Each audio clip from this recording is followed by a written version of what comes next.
কার বাড়ির সামনে পুকুর আছে? কার কার পুকুর আছে? মাশাআল্লাহ, এদিকে অনেক পুকুর আছে। রাসূল বলেন, লাউ আন্না নাহরান মিন বাবি আহাদিকুম, যদি কারো বাড়ির সামনে কোনো একটা নদী থাকে, পুকুর থাকে, খাল থাকে, ইয়াগতাসিলু কুল্লা ইয়াউমিন খামসা মাররাতিন, এই যে লুকমান হাকিম জানলাম তার ছেলেকে অনেকগুলো উপদেশ দিয়েছেন। কোরআনে কয়েকটা আছে, কোরআনে ছাড়াও তাফসীরবিদগণ, সিরাতের ব্যাখ্যাগ্রন্থ যারা লিখেন, মুফাসসিরিনগণ, মুহাদ্দিসিনগণ, ইতিহাসবিদগণ, অনেকে অনেকগুলো উপদেশের কথা বলেছেন। কেউ 36টা বলেছেন, কেউ 40টা বলে বই লিখে ফেলেছেন, কেউ 70টা বলেছেন। তবে আমি আপনাদেরকে আজকে কোরআন থেকে, সূরা লোকমান থেকে, লুকমান হাকিম তার সন্তানকে দেয়া 4টি উপদেশ 4 পয়েন্টে আলোচনা করব। 4 ধরনের 4টি উপদেশ আলোচনা করব। 1 নাম্বার উপদেশ লুকমান হাকিম তার সন্তানকে বলতেছে, وَإِذْ قَالَ لُقْمَانُ لِابْنِهِ وَهُوَ يَعِظُهُ يَا بُنَيَّ لَا تُشْرِكْ بِاللَّهِ إِنَّ الشِّرْكَ لَظُلْمٌ عَظِيمٌ।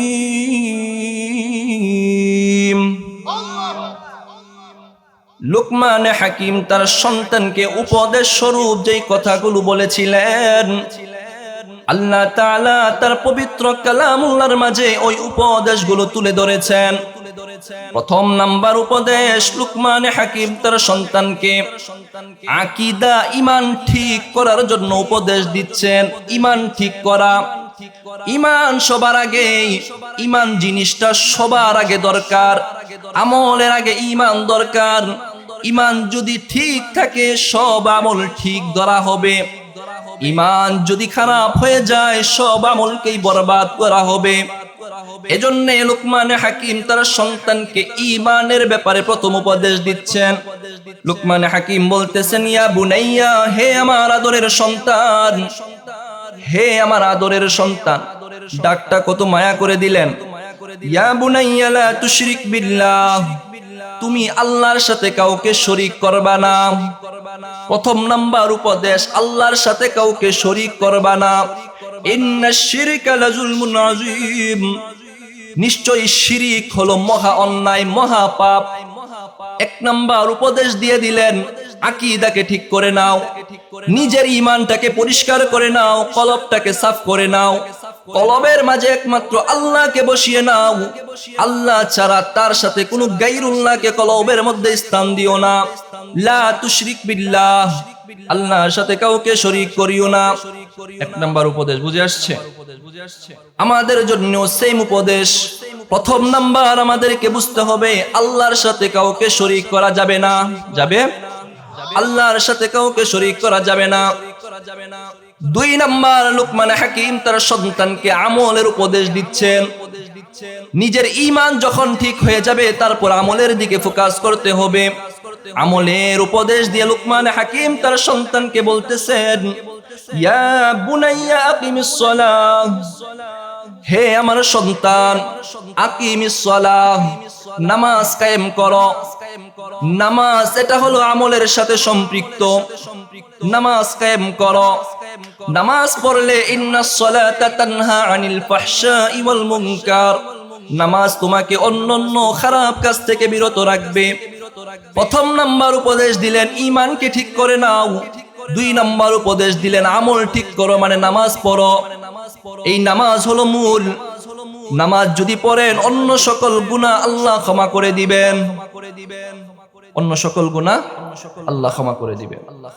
সহিহ মুসলিমের 667 নম্বর হাদিসের বর্ণনা, আবু হুরায়রা রাদিয়াল্লাহু তাআলা আনহু বর্ণনা করেন, عن أبي هريرة رضي الله تعالى عنه قال قال رسول الله صلى الله عليه وسلم هل يبقى من درنه شيء لو أن نهرا من باب أحدكم يغسل منه كل يوم 5 مرات। আল্লাহর নবীর জালিলুল কদর সাহাবী হযরত আবু হুরায়রা রাদিয়াল্লাহু তাআলা আনহুর বর্ণনা, তিনি বলেন, আল্লাহর হাবিব জনাবে মুহাম্মদুর রাসূলুল্লাহ সাল্লাল্লাহু আলাইহি ওয়াসাল্লাম ফরমান, লাউ আন্না নাহরান মিন বাবি আহাদিকুম, যদি তোমাদের কারো বাড়ির সামনে কোনো একটা নদী থাকে, খাল থাকে, পুকুর থাকে। কার বাড়ির সামনে পুকুর আছে? কার কার পুকুর আছে? মাশাআল্লাহ, এদিকে অনেক পুকুর আছে।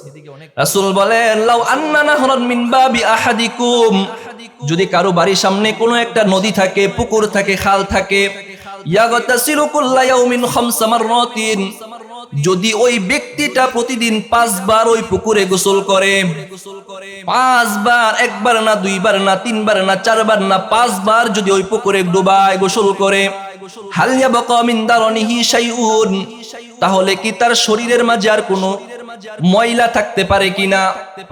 সাহাবায়ে কেরাম উত্তর দিলেন, ক্বালু ইয়া রাসূলুল্লাহ লা ইয়াবকা মিন দারনিহি শাইউন, তার শরীরে আর কোনো খারাপ পদার্থ বা কোনো ময়লা থাকতে পারে না।